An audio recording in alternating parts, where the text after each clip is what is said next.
오늘 우리에게 주시는 하나님의 말씀은 로마서 8장 31절부터 39절까지 말씀입니다. 신약성경 250면 로마서 8장 31절부터 39절까지 말씀입니다. 이 계시의 말씀을 제가 받들어 읽어드릴 때 살아계신 하나님의 음성을 들으실 수 있기를 바랍니다.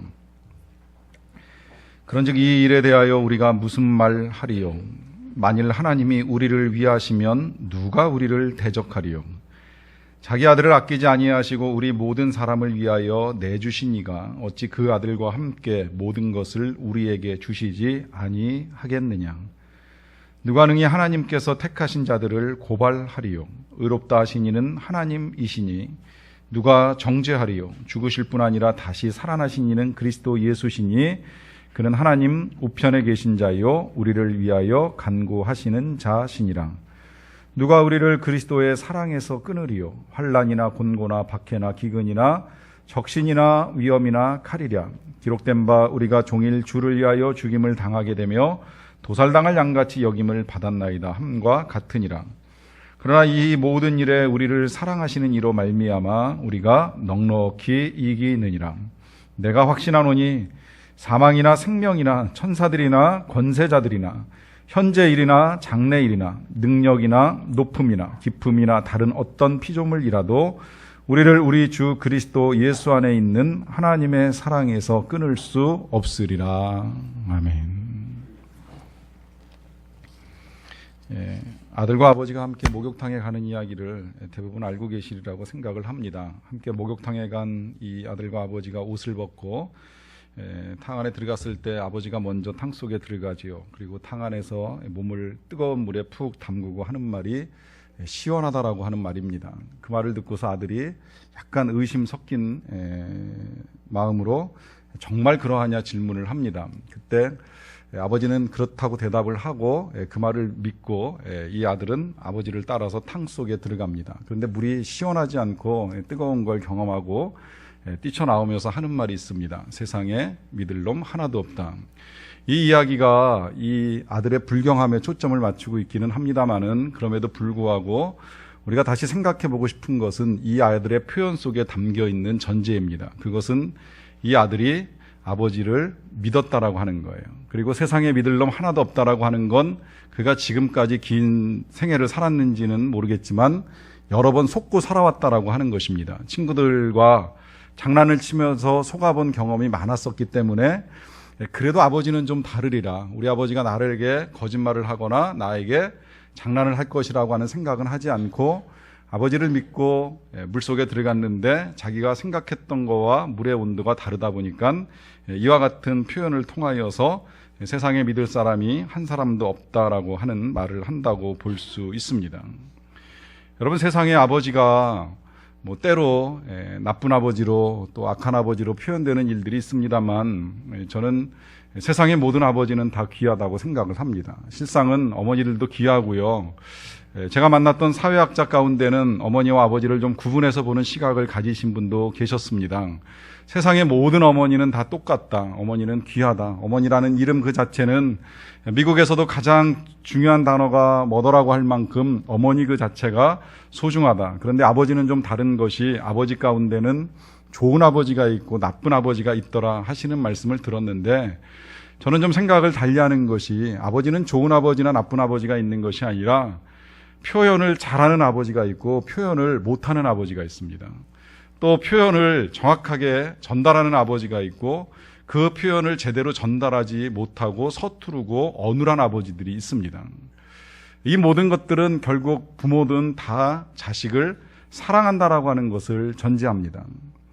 자녀를 사랑하지 아니하는 부모는 없습니다. 때로 우리의 마음을 아프게 하는 사건들이 신문에 나오면서 자식을 죽이는 부모님들에 대한 이야기가 있습니다. 그래서 칠곡계모니 울산계모니 하는 이 용어들이 나오는데요. 그러다 보니까 계모라고 하는 용어 자체도 상당히 부정적인 의미로 전달되고 있습니다. 그런데 이 사건 때문에 실상은 내 자녀가 아니지만 남의 자녀를 기르는 또 하나의 어머니들의 마음이 굉장히 상하고 있습니다. 나름 내가 낳지 아니했을지라도 그래도 모성을 가지고 정성을 다하여 기르고 애쓰고 있는데 몇몇 사람, 생각 잘못된 사람들에 의하여서 세상의 모든 이 계모들이 잘못된 것처럼 표현되고 있는 이 세상을 통탄하고 있는 것이지요. 여러분, 어머니고 아버지고 다 소중한 존재이고 낳았든 낳지 아니하였든 그 자녀를 향한 애정이 크게 차이가 나지 않는다라고 하는 것을 우리는 부정할 수 없습니다.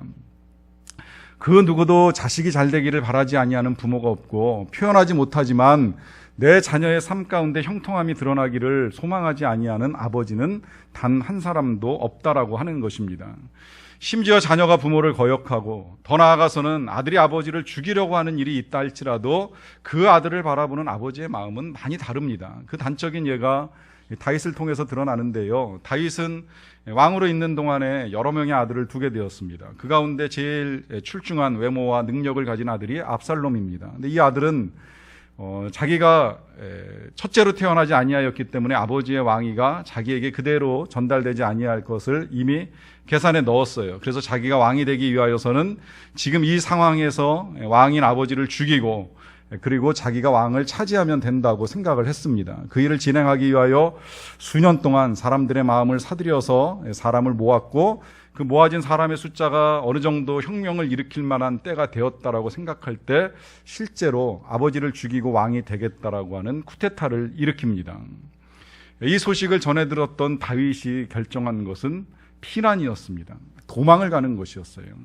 그 누구를 향하여서도 지금 이 반역을 일으킨 아들 압살롬을 죽이라고 말하지 않고 그저 짐을 싸서 몇 명의 신하들과 함께 길을 떠납니다. 그리고 떠나면서 오히려 이렇게 부탁을 해요. 누구든지 나를 위하여 내 아들 압살롬을 너그러이 대접하라. 내 아들 압살롬을 해하지 마라. 이것이 아버지의 마음입니다. 비록 아들은 아버지를 죽이겠다고 칼을 뽑아 들었지만 아버지는 누구에게라도 절대 이 아들 죽일 것을 말하지 않습니다. 그리고 죽이지 말 것을 당부하면서 길을 떠납니다. 떠나는 가운데도 여러 가지 아버지의 깊은 생각과 사랑이 담겨 있어요.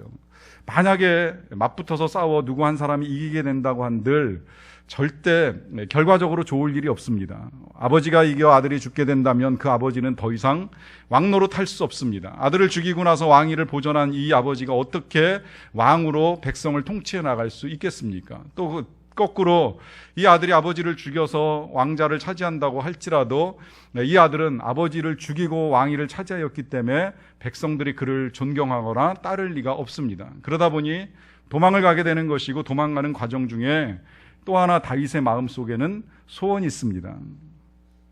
그 떠나 있는 동안에 내 아들의 생각과 마음이 좀 바뀌었으면 하는 마음입니다.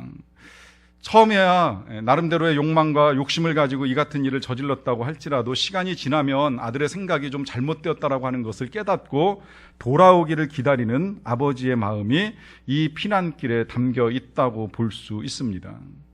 그런데 안타깝게도 이 아들은 아버지의 생각과는 전혀 다르게 자기가 자랑스럽게 여기던 긴 머리카락이 나뭇가지에 걸리게 되고 마음껏 움직일 수 없는 상황 속에서 결국은 살해당하고 인생이 끝나게 됩니다.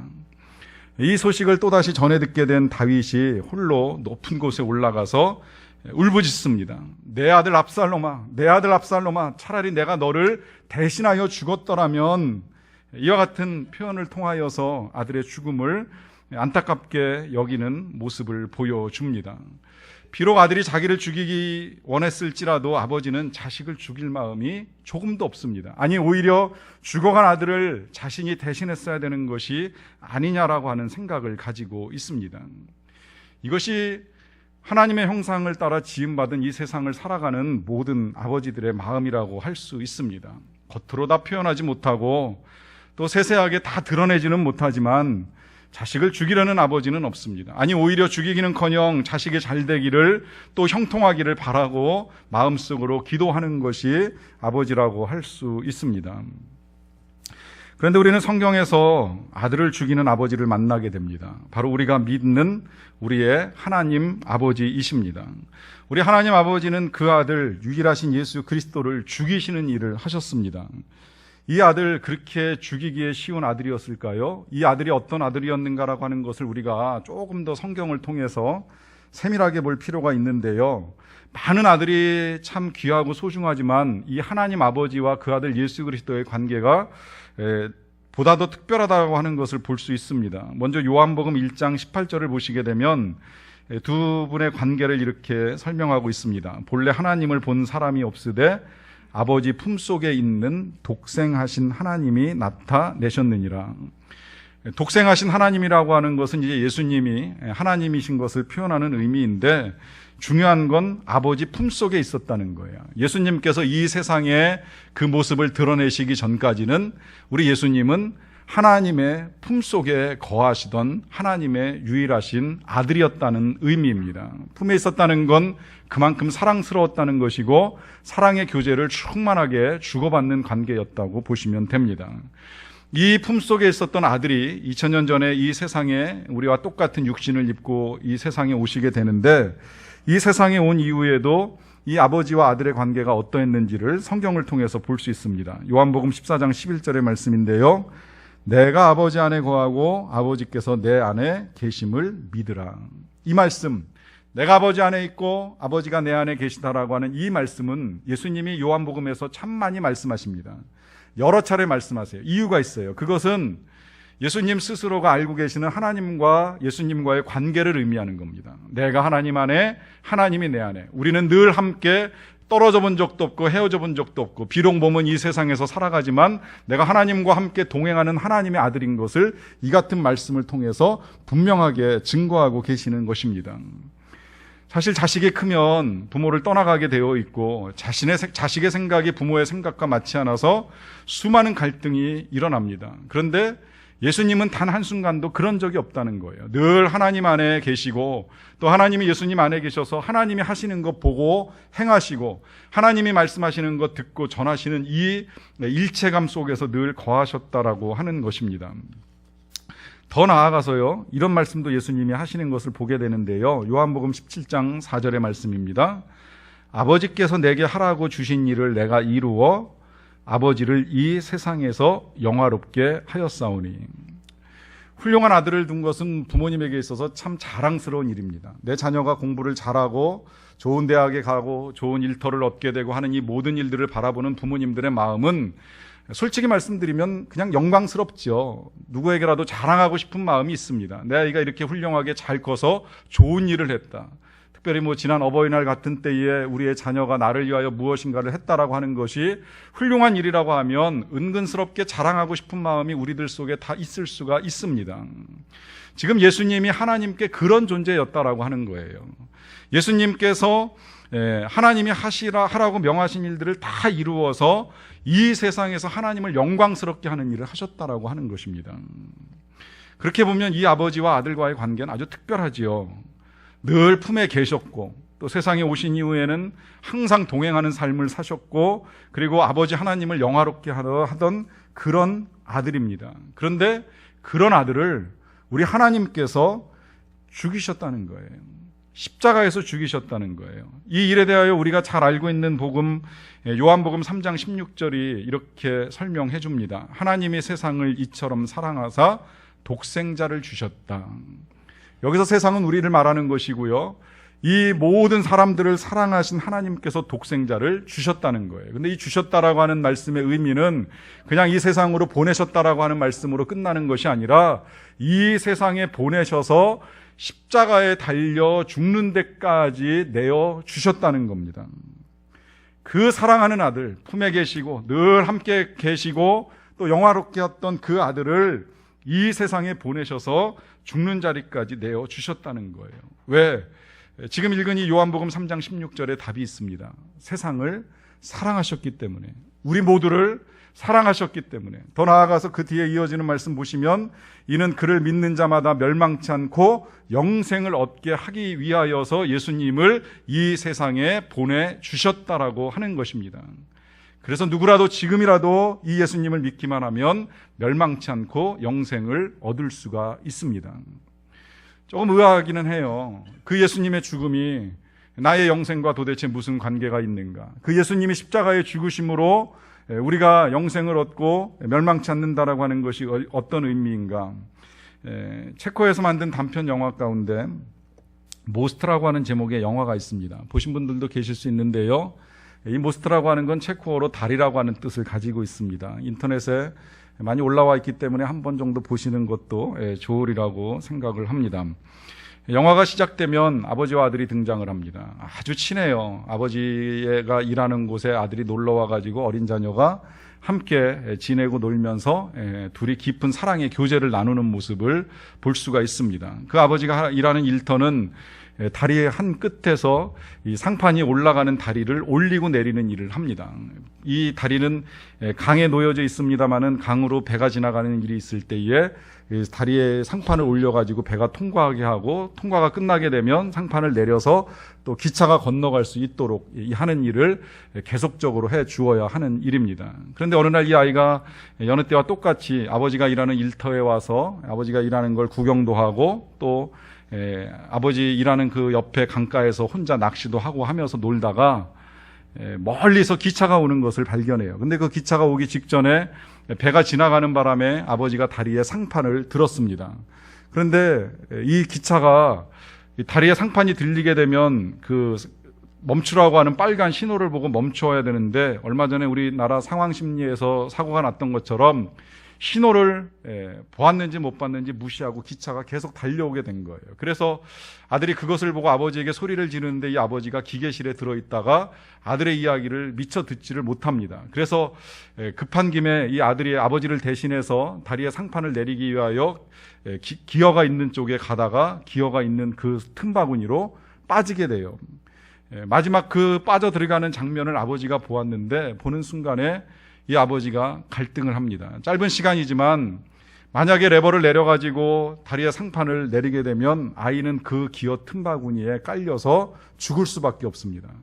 그렇다고 해서 내 아들을 살리기 위하여서 레버를 그냥 두게 되면 기차는 그대로 달려와가지고 강물에 떨어짐으로 인하여서 큰 사고가 나고 많은 사람들이 죽게 되어 있는 상황입니다. 잠시의 갈등이지만 이 아버지는 레버를 당겨가지고 결국은 다리에 상판을 내리고 기차가 통과할 수 있게 합니다. 그리고 통과되는 그 기차를 바라보면서 이 아버지가 한없이 절규하고 눈물을 흘리는 것으로 영화가 끝이 납니다. 기차 안에는 많은 사람들이 타고 있습니다. 그 안에는 청년들이 모여서 담배도 피고 술도 마시면서 놀고 있습니다. 어떤 사람들은 창밖을 바라보면서 풍경을 감상합니다. 그 가운데 한 승객은 창밖에서 지나가는 기차를 바라보면서 엉엉 울고 있는 이 아버지와 눈이 마주치는 승객도 있습니다. 그러나 그 안에 타고 있는 그 어떤 사람도 지금 이 아버지가 왜 울고 있는지를 모릅니다. 그리고 지금 이 기차 바깥에서 어떤 일이 일어났는지는 더더욱 모르고 있습니다. 한 사람이 이 기차 안에 타고 있는 수많은 사람들을 살리기 위하여 자기 아들을 죽이는 희생을 치러가면서 이 일을 했다라고 하는 사실을 아무도 모르고 기차는 달려가고 있습니다. 이 상황은 마치 오늘 이 시대에 하나님께서 우리를 위하여 아들을 죽는 데까지 내어주셨다라고 하는 사실을 제대로 알지 못하고 달려가고 있는 우리들의 인생과도 흡사하다고 할 수 있습니다. 하나님은 아들을 죽는 데까지 내어주셨는데 그 일은 나와 아무런 상관이 없고 왜 그렇게 하셨는지를 전혀 모르는 상황에서 살아가고 있는 사람들이 너무나도 많기 때문입니다. 영화의 끝자락에 보면 아버지의 절규가 너무나도 슬프고 처절합니다. 보면서 그런 생각이 듭니다. 우리 하나님은 어떠하셨을까? 우리 하나님은 아들 예수 그리스도가 십자가에 달려 죽어가실 때에 어떤 마음을 가지고 계셨을까? 여러분, 하나님도 똑같습니다. 하나님도 아버지이시고 우리와 같은 형상을 지니신 분이시기 때문에 우리 하나님이 가지시고 계시는 마음이 전혀 다를 것이 없지요. 아니, 하나님이 더 아프시지요. 아까 말씀드렸듯이 얼마나 귀한 아들입니까? 이 아들이 품에 있었고 한 번도 아버지를 떠난 적이 없고 아버지가 하시는 일을 다 했고 명하신 것을 이루어 영광을 돌린 이 존귀한 아들이 어느 한순간 십자가에서 달려 죽는 것을 보셔야만 했을 때 힘든 거예요. 그러니까 예수님이 십자가에 달리실 때 더 이상은 볼 수 없어서 구름으로 하늘을 가리시는 겁니다. 못 보시겠다는 거예요. 우리는 슬프면 눈물을 흘리지만 하나님은 비를 쏟으시면서 하나님의 그 상한 마음을 다 보여주신 것입니다. 여기서만 끝난 것이 아니라 하나님은 지금도 찬양 가운데 우리에게 이렇게 말씀하시는 가사를 통해서 하나님의 생각을 전하십니다. 누가 나를 위해 가서 나의 사랑을 전할까? 아직도 하나님의 이 크신 사랑을 알지 못하고 살아가는 사람들을 위하여 누군가가 가서 이 십자가의 사랑을 전해야 되지 않겠느냐라고 하는 말씀을 하시면서 울부짖고 계시는 분이 우리의 하나님이시라고 하는 사실입니다. 여러분, 지금 말씀드린 이 모든 일들이 이유는 한 가지입니다. 그것은 하나님의 사랑입니다. 여러분들, 저와 여러분들을 향하신 하나님의 사랑을 보여주시기 위하여서 이 같은 일들이 진행된 것입니다. 그런 질문도 있을 수 있습니다. 예수님 돌아가셨지만 부활하시지 아니하셨는가? 3일간 고통과 무덤 가운데 계셨지만 그래도 그 아들 예수님을 하나님이 다시 살려내시지 아니하셨는가? 여러분, 정말로 그 사실을 믿는다라고 하면 어떤 고통에도 우리가 눈물을 흘리면 안 되지요. 왜? 다시 살리실 것을 믿는데. 예수님이 부활하신 것처럼 우리도 부활할 것을 믿고 예수님이 영생하신 것처럼 우리도 영생할 것을 믿는다면 우리는 어떤 슬픔 앞에서도 함부로 슬픔을 표현해서는 안 됩니다. 그럼에도 불구하고 우리가 이 세상을 살아가는 동안에 슬픔의 감정이 생기고 고통스러움을 견디기 힘든 건 그것이 지나갈 것도 알고 끝날 것도 알지만 당장 견디기는 누구라도 너무 힘든 겁니다. 그러니 하나님이라고 그 3일의 시간이 편안하셨겠습니까? 예수님이 고난당하시고 3일의 시간을 보내시는 동안에 하나님의 마음이 결코 편하실 리가 없지요. 그러니까 하나님도 눈물을 흘리시고 부르짖어 절규하셨음이 틀림이 없습니다. 여러분, 이 마음을 우리가 잘 알고 또 헤아려야만 합니다. 이유가 있습니다. 이것은 1차적으로 아까 말씀드린 대로 우리에게 하나님께서 구원과 천국의 길을 열어주시기 위하여 행하신 일이기 때문입니다. 그런데 그와 같은 사실을 우리가 믿고 알고는 있지만 현재를 살아가는 데 있어서 힘든 일들이 끊임없이 일어납니다. 내가 죽어 천국 갈 거 알고 영생 얻는 거 이제 들어 믿겠다 생각은 하고 있지만 현재의 삶을 살아가는 우리의 삶의 자리에서 일어나는 여러 가지 일들을 감당하고 견뎌나가는 것이 생각보다 어렵게 느껴질 때가 많이 있습니다. 여러분, 그러하기 때문에 우리가 예수 그리스도를 죽음에 내어주신 이 하나님을 믿는 우리의 믿음이 중요하다고 말씀을 드리는 것입니다. 오늘 본문 이 로마서 8장 32절을 보시게 되면 이런 말씀을 우리에게 하십니다. 자기의 아들을 아끼지 아니하시고 우리 모든 사람을 위하여 내주시니가 어찌 그 아들과 함께 모든 것을 우리에게 주시지 아니하겠느냐. 이 한 문장의 말씀을 통하여서 하나님의 사랑이 어떻게 우리에게 표현되는지가 정확하게 정리가 됩니다. 자기의 아들을 아끼지 아니하시고 우리에게 내어주시니 그 하나님 아버지가 아들 예수님을 우리에게 내어주셨다면, 아들이라고 하면 세상에서 가장 존귀한 존재인데 이것까지라도 우리에게 주신 하나님이시라면 이 아들과 함께 우리의 삶에 필요한 것들 무엇이든지 못 주시겠느냐, 지금 이렇게 말씀하고 계시는 것입니다. 여러분, 정말 그렇잖아요. 딸이 결혼을 하고요, 시집을 가고 난 다음에 이 딸이 사위와 함께 집에 놀러 오게 되면 장모님들은 분주합니다. 맛있는 걸 해주고 싶어 합니다. 옛날엔 씨암탉 잡는다 그랬죠. 씨암탉은 날마다 계란을 낳고 병아리를 만들어주고 굉장히 존귀하게 여기는 존재입니다. 근데 이 씨암탉까지 잡아가지고 사위에게 준다라고 하는 건 그만큼 귀한 것으로 대접하고 싶은 마음이 있기 때문입니다. 왜 그럴까요? 왜 이 씨암탉을 아깝지 않게 생각하고 사위의 한 끼 식사로 만들어 주는 일을 하게 될까요? 딸을 주었기 때문입니다. 딸까지 주었는데 뭐 아까울까 싶어가지고 그 집에서 기르는 가장 귀한 것이라도 얼마든지 내줄 수가 있습니다. 여러분, 지금 하나님께서 말씀하신 이 로마서 8장 32절의 말씀이 바로 그 말씀입니다. 내가 아들을 너희에게 주었는데 이 아들과 함께 모든 것을 너희에게 주시지 아니하겠느냐. 다 주신다는 거예요. 필요하다면 주신다는 겁니다.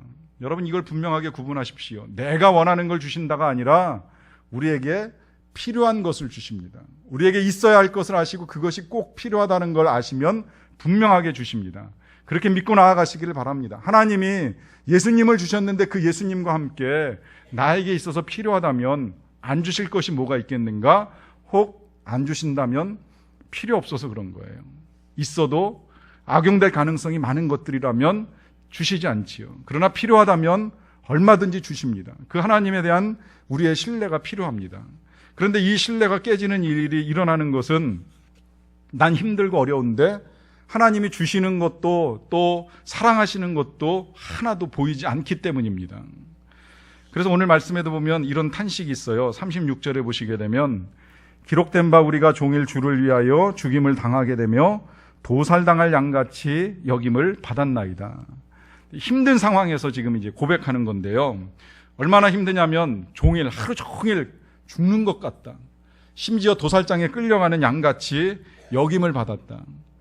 때론 너무 수치스럽고 치욕스러워서, 때론 너무 불안하고 두려워서 마치 끌려가는 양 같은 그런 마음으로 하루하루를 살아간다라고 하는 영혼의 고통을 이 같은 말씀을 통해서 지금 표현하고 있는 것입니다. 그런데 이 말씀 뒤에 이어지는 37절 말씀을 보십시오. 그러나 이 모든 일에 우리를 사랑하시는 이로 말미암아 우리가 넉넉히 이기느니라. 그러나 이길 수 있다는 거예요. 어떻게 이기느냐? 넉넉히 이길 수 있다는 거예요. 그 넉넉히 이기는 것을 가능하게 하는 것이 무엇이냐? 우리를 사랑하시는 하나님 때문이라고 하는 거죠.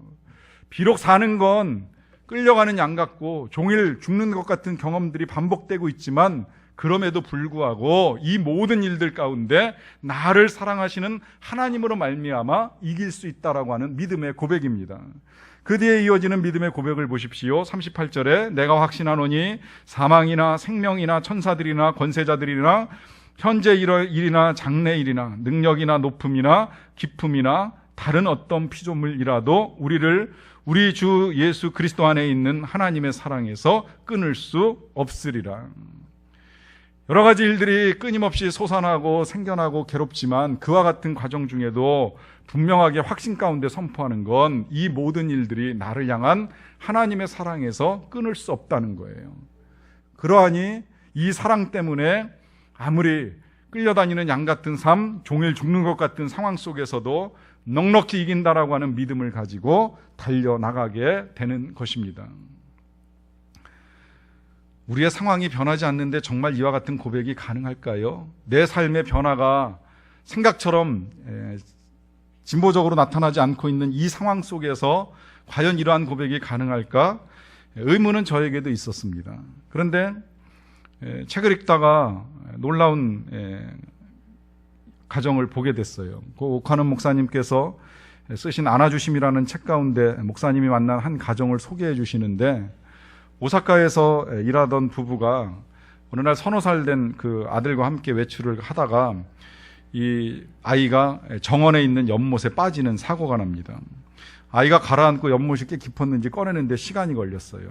뒤늦게 간신히 꺼내긴 했는데 이 아이가 숨은 쉬고 있었지만 뇌가 손상이 됐어요. 뇌 기능에 치명적인 상처를 입었습니다. 의식은 있지만 몸을 가누지 못하고요. 기능도 성장도 멈춘 채 지금까지 생명만 유지하고 있습니다. 이때까지만 해도 이 부부가 그렇게 신앙생활 열심히 하던 부부는 아니라 그래요. 남자는 거의 믿음이 없었던 것 같고요. 그런데 기도했습니다. 아이를 살려달라고, 아이를 고쳐달라고, 이 아이를 하나님께서 치료해달라고 매달리기 시작을 했습니다. 이 일은 십수년 전에 있었던 일이고 이미 십수년의 세월이 흘렀습니다. 매일 기도하며 하나님 앞에 나아갔습니다. 최근에 이 부부가 이런 고백을 했다 그래요. 우리 큰아이가 아직 저렇게 누워있지만 우리 가족 모두 이렇게 평안할 수 있는 것은 어찌할 바를 몰라 절망하고 있을 때 하나님께서 우리 가족만 덩그렇게 내버려 두지 않으셨기 때문이에요. 이제는 우리 가족 모두 고백할 수 있어요. 하나님이 정말 우리 아버지시더라고요. 그 끔찍한 사고 이후로 우리 가족을 돌보시는 진짜 아버지가 되어 주셨다고요. 사실 아이의 삶에는 변화가 없습니다. 이 부부는 이 사고 이후에 둘째로 딸을 얻어서 그 딸아이가 당시 책을 쓰실 때 초등학교 2학년인데 이 딸아이는 태어날 때부터 죽은 것과 비슷한 누워있는 오빠만을 보고 성장을 했습니다. 그런데 그 오빠를 볼 때마다 행복하다, 우리 오빠의 얼굴이 천사 같다라고 하는 시까지 써서 대회에 입선까지 한 일이 있습니다. 이 가족의 삶의 변화는 일어나지 아니하였습니다. 아니, 이 가정에 진정한 변화가 일어났습니다. 그건 아이가 살아나는 것이 아니라 부모가 변한 것입니다. 어떻게 변화하였느냐? 그들은 하나님의 사람들로 변화가 되었습니다. 처음에는 아이를 고치기 위하여 기도를 드렸지만 그러나 그 기도 속에 이 부모가 변하면서 이 부모는 하나님을 알게 됩니다. 하나님의 사랑을 경험하게 됩니다. 그 사랑 가운데 하나님이 아버지이신 것을 깨닫고 비록 이 삶의 자리에서도 나의 아버지께서 나를 사랑하신다라고 하는 분명한 믿음을 가지고 있습니다. 그 믿음 때문에 평안합니다. 그 믿음 때문에 행복합니다. 정말로 삶의 상황은 누가 보더라도 도살장에 끌려가는 양 같고 종일 죽임을 당하는 것 같지만 그 가운데서 이들은 하나님이 나의 아버지가 되셔서 우리를 흔들리지 않게 평안 가운데 보호해 주셨다라고 하는 믿음의 고백을 하고 있습니다. 여러분, 이 부부의 아버지는 이 부부만의 아버지가 아니라 저와 여러분들의 아버지이십니다. 그 아버지 하나님께서 우리를 사랑하시기 때문에 때로는 보내시기도 하시고 때로는 기다리시기도 하시고 때로는 무엇을 바치라고 말씀하실 수도 있을지도 모르고 때로는 그 아들을 내어주시는 일까지 있지만 모든 일의 목표는 한 가지입니다. 그 사랑 알도록 우리에게 행하시는 일들입니다. 이 사랑 알고 믿고 살아가시기를 간절히 바랍니다. 기도하시겠습니다. 사랑하는 성도 여러분들께 제가 질문을 드립니다. 하나님의 사랑, 하나님 아버지의 마음을 알고 계십니까? 하나님은 아들 예수 그리스도를 이 땅에 보내주시기까지 사랑하셨습니다. 그 아들을 우리에게 허락하시도록 하나님께서 고통과 눈물을 참으시면서 이 땅에 아들을 보내어 주셨습니다. 그 사실을 오늘 우리가 듣고 믿었다면 일단 그 사랑에 감사하십시오. 그리고 평생 사는 날 동안에 하나님의 그 크신 은혜와 사랑이 잊지 않고 살아가겠다라고 하는 고백을 각자의 목소리로 잠시 들으시기를 바랍니다.